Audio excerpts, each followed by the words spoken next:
আসসালামু আলাইকুম প্রিয় দর্শক, আপনাদেরকে আমাদের চ্যানেলে স্বাগতম। শুরুতেই শুনবেন সংবাদ শিরোনাম, এরপর থাকবে বিস্তারিত। একজন ব্যক্তির দুইবারের বেশি প্রধানমন্ত্রী হওয়া উচিত নয়, মন্তব্য জামায়াতের। জানাবো শেখ হাসিনা ও সাবেক 3 সিসি সহ 24 জনের বিরুদ্ধে বিএনপির মামলা। এদিকে নিজস্ব সচিবালয় বিচার বিভাগকে প্রকৃত স্বাধীনতা দেবে প্রধান উপদেষ্টা। সর্বশেষ বিএনপির দুই গ্রুপের সংঘর্ষ, 2 ঘন্টার ব্যবধানে নিহত 2। একজন ব্যক্তির দুইবারের বেশি প্রধানমন্ত্রী হওয়া উচিত নয়, মন্তব্য জামায়াতের। কোনো এক ব্যক্তি তার জীবদ্দশায় সর্বোচ্চ 10 বছরের বেশি প্রধানমন্ত্রীর দায়িত্ব পালন করা উচিত না বলে মত দিয়েছেন বাংলাদেশ জামায়াত ইসলামী। দলটির নায়েবে আমির সৈয়দ আবদুল্লাহ মোহাম্মদ তাহের এমন কথা বলেছেন। রবিবার 22শে জুন দুপুরে রাজধানীর ফরেন সার্ভিস একাডেমিতে রাজনৈতিক দলগুলোর সঙ্গে জাতীয় ঐকমত্য কমিশনের দ্বিতীয় পর্যায়ে আলোচনার শেষে সাংবাদিকদের ব্রিফিং করেন তিনি বলেন, বার ও মেয়াদ নিয়ে ঝামেলা মধ্যে প্রস্তাব করেছিলাম। একজন ব্যক্তি তার জীবদ্দশায় সর্বোচ্চ 10 বছরের বেশি অর্থাৎ দুইবারের বেশি প্রধানমন্ত্রীত্ব দায়িত্ব পালন করতে পারবেন না। 3টি দল ছাড়াই সবাই এই এক প্রশ্নে এক জায়গায় এসেছি। তিনি আরো বলেন, এমন নজির বহু দেশে আছে, এটা বাংলাদেশেও জরুরি বলে তারা মনে করেন। এ নিয়ে তারা প্রায় ঐকমত্যে এসেছে। বিকেলে আরও 2টো পয়েন্ট নিয়ে আলোচনা হবে।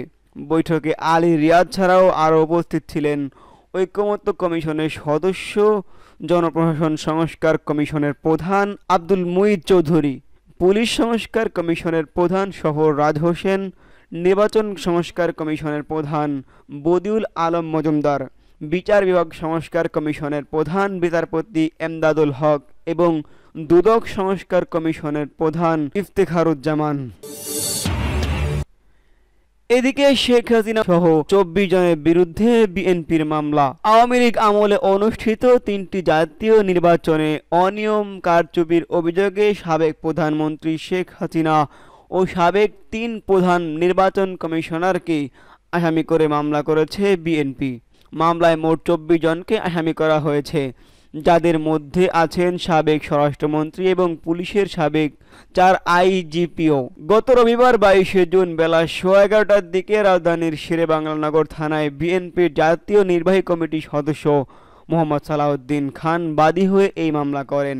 মামলার আসামিরা হলেন সাবেক প্রধান নির্বাচন কমিশনার কাজী রকিবউদ্দিন আহমেদ, তৎকালীন নির্বাচন কমিশনার মোহাম্মদ আব্দুল মোবারক, আবু হানিফ, ব্রিগেডিয়ার জেনারেল জাবেদ আলী, শাহনেওয়াজ, সাবেক প্রধানমন্ত্রী স্বয়ং তিনি নিজেই শেখ হাসিনা, সাবেক স্বরাষ্ট্রমন্ত্রী আসাদুজ্জামান খান কামাল, সাবেক আইজিপি হাসান মাহমুদ খন্দকার, সাবেক প্রধান নির্বাচন কমিশনার KM নুরুল হুদা, তৎকালীন নির্বাচন কমিশনার রফিকুল ইসলাম, নির্বাচন কমিশনার কবিতা খানম, ব্রিগেডিয়ার শাহাদাত হোসেন চৌধুরী, তৎকালীন পুলিশের আইজিপি জাবেদ পাটোয়ারি, তৎকালীন ঢাকা মহানগর পুলিশের কমিশনার, সাবেক ডিজি র্যাব ও সাবেক আইজিপি বেনজির আহমেদ, সাবেক আইজিপি AKM শহীদুল হক, সাবেক SD প্রধান মোহাম্মদ মনিরুল ইসলাম, সাবেক ডিজি AFI প্রধান, সাবেক NSI প্রধান ও সাবেক ঢাকা রেঞ্জের DIG সৈয়দ নুরুল আলম, প্রধান নির্বাচন কমিশনার কাজী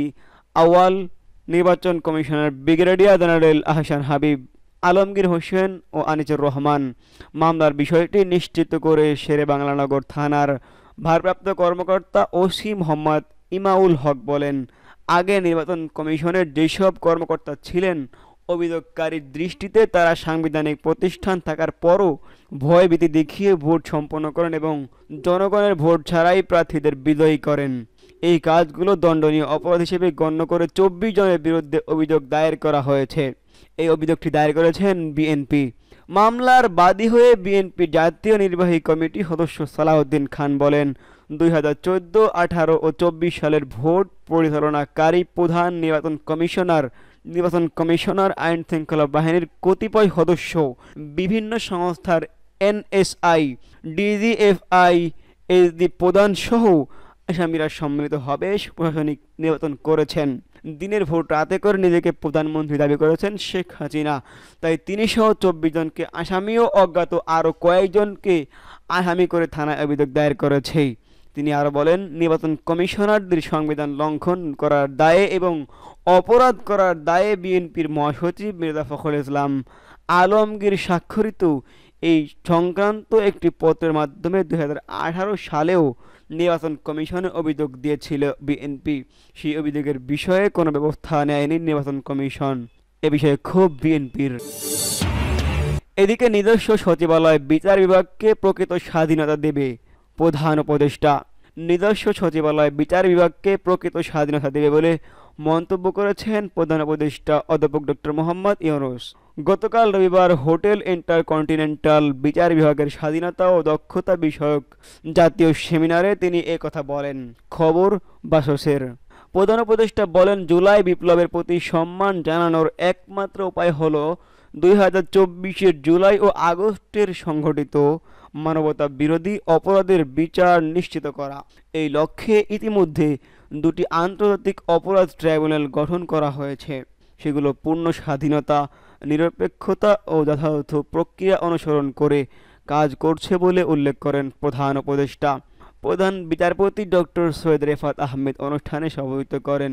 এতে অন্যদের মধ্যে আইন উপদেষ্টা আসিফ নজরুল, আপিল বিভাগের বিচারপতি মোহাম্মদ আশরাফুল ইসলাম, অ্যাটর্নি জেনারেল আহমদুজ্জামান, ইউএনডিপির আবাসিক প্রতিনিধি Stephen Liller, bar councillor vice chairman advocate general Abedin ও সুপ্রিম কোর্ট রায়ের সভাপতি ব্যারিস্টার মাহমুদ উদ্দিন খোকন বক্তব্য রাখেন।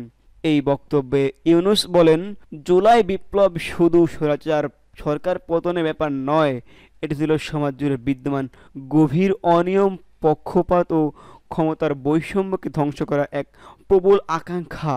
তিনি আরও উল্লেখ করেন, এই বিপ্লবের লক্ষ্য ছিল এমন সমাজ গড়া যেখানে সব সিদ্ধান্ত এবং কর্মকাণ্ডের মূলনীতি হবে স্বাধীনতা, সমতা ও মর্যাদা। সংস্কারের প্রতি দায়বদ্ধ, যা জাতির প্রতি ঋণ হিসেবে বহন করছি। আমরা যে সংস্কারের কথা বলছি তা কোনো তুচ্ছ পরিবর্তন নয়, বরং এমন মূলগত রূপান্তর যা গত 54 বছরেও করা হয়নি। সর্বশেষ, আবারও আধিপত্য নিয়ে বিরোধে বিএনপির দুই পক্ষের সংঘর্ষ, 2 ঘণ্টা ব্যবধানে নিহত 2। নারায়ণগঞ্জের বন্দর উপজেলায় আধিপত্য নিয়ে বিরোধের জেরে সংঘর্ষে 2 জন নিহত হয়েছে। গত শনিবার রাতে 9:30 থেকে 11:30টার মধ্যে এই ঘটনা ঘটে। নিহতরা হলেন আব্দুল কুদ্দুস ও মোহাম্মদ মেহেদী। আব্দুল কুদ্দুস মহানগর বিএনপির যুগ্ম আহ্বায়ক ও সিটি কর্পোরেশনের 23 নম্বর ওয়ার্ডের সাবেক কাউন্সিলর আবুল কাউসার আশার অনুসারী, আর মেহেদী মহানগর বিএনপির বহিষ্কৃত যুগ্ম আহ্বায়ক ও 21 নম্বর ওয়ার্ডের সাবেক কাউন্সিলর হান্নান সরকারের সমর্থক ছিলেন। নিহতের স্বজন, পুলিশ ও স্থানীয়রা জানায়, উপজেলার রেললাইন অটো স্ট্যান্ডে আধিপত্য বিস্তার নিয়ে কয়েকদিন ধরে আশার অনুসারীদের সঙ্গে হান্নান সরকারের লোকজনের দ্বন্দ্ব চলছিল। শুক্রবার দুপক্ষের মধ্যে সংঘর্ষে অন্তত 8 জন আহত হয়েছেন। এরই জের ধরে শনিবার রাতে বন্দরের হাদিরাবাগ শাহী মসজিদ এলাকায় আশার সমর্থক জাফর রানী গ্রুপের ওপর হামলা করে হান্নান সরকার। অনুসারী মেহেদী বাবুর নেতৃত্বে এই দুই পক্ষের মধ্যে ধাওয়া পাল্টা দেওয়া হলে বৃদ্ধ মারা যায় এবং এই ঘটনা আপনাদেরকে আগেই বলেছিলাম। এরই জের ধরে আবারও বিপরীত পক্ষের একজনকে হত্যা করা হয়েছে।